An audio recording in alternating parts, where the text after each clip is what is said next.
evaluate where you are. Look at it, assess yourself. Assess yourself and assess the situation. What brought you there? What has brought you to this point? What did you learn from it? Are you learning anything, or are you doing it over and over and over again? Somebody said that insanity is doing the same thing in the same way, expecting a different outcome. Don't let this year be like last. And if last year was great, still don't let it be that way. Raise the standard. If your life is perfect and extraordinary, you darn well know you're not going to be happy unless you keep making it better. That's what makes us feel alive. It's not what we get that makes us happy. It's who we become and what we're able to give because we become more. If you want to begin to move, you've got to clear your mind of all the unnecessary luggage and baggage that's weighing us down. You're going to have people to do things to you. Things are going to happen to you. And the most important thing to do is to harness your will and let it go and move so you can grow, so you can get on with your life. It doesn't matter about what happens to you. What matters is, what are you going to do about it? If there's anything that'll shift your life, that'll get you to thrive in a difficult situation, is take some massive action. Try something else. Change it, try it, move it. Progress equals happiness. If you can start to make progress, if you get yourself going, even if it's not perfect, if it doesn't work, you know what to do. Just change your approach. That doesn't work, change your approach. So often in life, people don't begin the journey because they're not quite sure what to do or how to do it right or how to do it perfect. You want to change your body? Get yourself moving. Don't wait for the perfect trainer. Just go out there and move. Put on your shoes and move and get momentum. I'm going to turn this situation around. I'm not going to sit back and moan and cry over what happened and what went wrong and who did what. I'm going to do something about this situation. The other thing is, take full responsibility for your life. Accept where you are and the responsibility that you're going to take yourself where you want to go. Someone said we have two primary choices in life. We can either accept conditions as they exist, or we can take the responsibility to change them. See, a lot of people want to exempt themselves from taking responsibility. All they want to do is talk about the problem. Every time you see them, they'll tell you their story over and over and over and over again. No. You want to take responsibility for your life. I got me here, I can get me out of this. And I'm getting out. I'm not going to be a volunteer victim. And so all you're looking for are new breakthroughs through practice and practice and practice. You'll get better and better and better. And there's still some things that will happen to you that will catch you on the blind side that you did not anticipate. You'll get knocked down, but you won't be knocked out. And so I say to you, it's possible you can live your dream if it's becoming a diamond, if it's having more, if it's achieving more, if it's being a better father, being a better mother, whatever it is, overcoming addiction, changing our society. It's possible you can live your dream.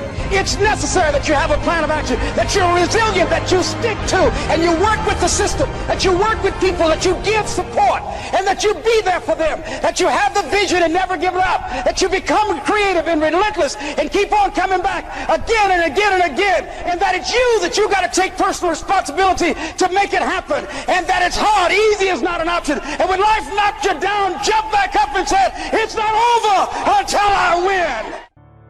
Avoid people and situations that upset you. See, there's some people that know just how to push your button. They know just what to say. But I'm not going to expend any energy arguing with anybody. Life is too short, ladies and gentlemen, and unpredictable. I don't want to spend my time arguing with anybody, so I avoid situations that will get me upset. I don't argue with people. Draw the line, ladies and gentlemen. There are certain things that we just go through life just taking, and at some point, you just got to draw the line and just say enough is enough. You got to do that with yourself. One negative stroke is 16 times more powerful than a positive stroke. And if you have people around you who are not sensitive to who you are, and the people that can hurt you the most, ladies and gentlemen, are the people that you love. That you love.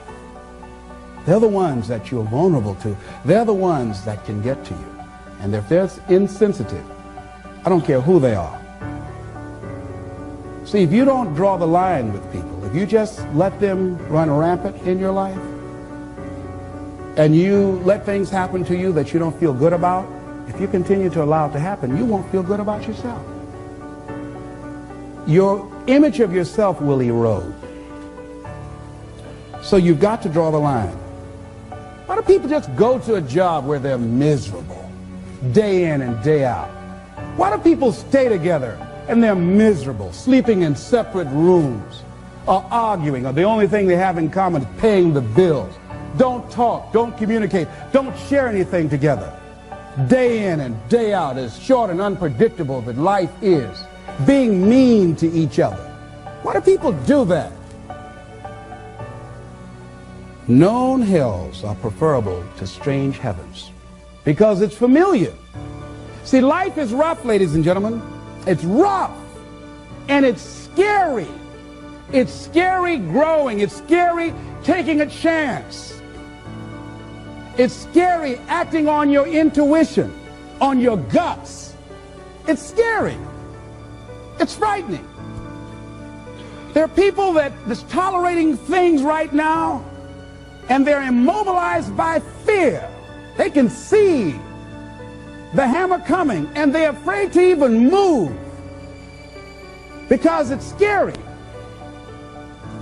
To go against the dominant thinking of your family, friends, and those people you associate with every day is perhaps the most difficult act of courage you will ever perform.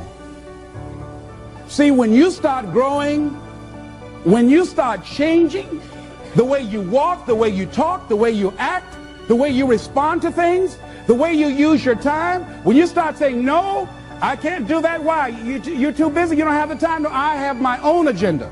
So if people can put you on a guilt trip, they will. And use you and abuse you over and over and over again. You got to draw the line. You have to draw the line on them. Don't go through life feeling like you're powerless. Victims are people that are powerless. You're not powerless. You are powerful. You direct the power in your life. Whatever your life is right now, it is a duplication of your consciousness. It's a result of how you have decided to use your power. That's all it is. That's not who you are. That's just a perverted use of your power that you aren't satisfied with. And you've got the power to change that. Wherever you are, how, I don't know. But I know you've got the power to do that. But you don't know what has happened to me. It really doesn't matter what has happened to you. See, the only thing that really matters is what are you going to do about it? That's all that matters. That's all that matters. You can allow it to destroy you, or you can allow it to build you up. We never get to a level where we feel that there's nothing else for us to do, that we've achieved a certain number of goals and we figure that we're through. No. You don't want to stay there and celebrate too long like a lot of people do. They do something they consider outstanding, they go around talking about what they used to do. See, let me tell you, I used to do this and I used to do that. Excuse me, used to be's don't make no honey. What are you doing now? You're still here breathing. That means you've got some more to give. Doesn't matter how old you are, doesn't matter about where you are, doesn't matter about what you have, doesn't matter about what you've done. Life is about growing, it's about being productive, it's about stretching, it's about challenging yourself. So you start looking around and decide, hey, what else do I want to do? What got me here? It's a time for celebration, but also a time for reflection. What got me here? What worked? What did not work? What do I need to do to repeat so that I can get the same kind of results in other areas of my life? If the goal is to improve my health, if the goal is to improve my relationship, if the goal is to improve my income, if the goal is to improve something in society, what is it I need to do? Now, don't get confused with what you do with who you are. Don't trip. Don't go on some type of ego trip about talking about how bad you are. None of us do anything by ourselves. Develop an appreciation for external support as well as good fortune, because all of those things play a role.